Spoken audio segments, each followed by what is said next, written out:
Sa ibang balita, 4 na magkakaanak patay matapos matrap sa kanilang nasusunog na bahay sa Las Piñas City. Ang update niyan sa sentro ng balita ni JM Pineda live. Angelique, 4 nga ang kumpirmadong patay dito sa sunog sa Las Piñas City. Pero ang mas masaklap dyan, buong mag-anak ang nasawi dahil lamang sa sunog. Hindi na sinakatan pa ng araw ang pamilya na nakatira sa bahay na ito matapos tupukin ng malaking apoy kaninang madaling araw sa isang compound sa barangay Pulang Lupa 1 sa Las Piñas City. Dakong alauna ng umaga nang sumiklab ang apoy na umabot sa unang alarma. Pero natrap umano ang 35 anyos na nanay at 2 minor de edad na babaeng anak nito sa ikalawang palapag ng bahay kung saan nahulog sila mula sa 3rd floor nang magsimula ng sunog. Ang 38 naman na padre de pamilya ay nakita sa kusina ng bahay na sinubukan pa umanong iligtas ang kanyang mag-iina. Bangkay na nang ilabas kaninang umaga ang mag-anak sa loob ng kanilang nasunog na bahay. Wala namang nadamay na ibang kabahayan sa sunog dahil naapulaga dito ng mga bombero.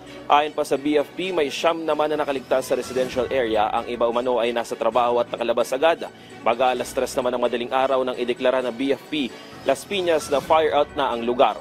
Nasa 600,000 piso naman ang natupok sa sunog.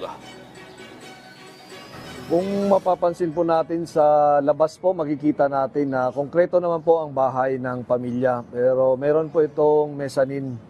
So yung mag-iina po ay doon natutulog sa mezzanine. Bumagsak po yung mezzanine hanggang 2nd floor. So magkakasama-sama po yung mag-iina. Tinitingnan po natin dito ngayon na anggulo ay mula po sa kuryente. Makikita din po natin sa labas ng kanilang bahay kung gaano po, ano po yung sitwasyon ng mga wirings nila.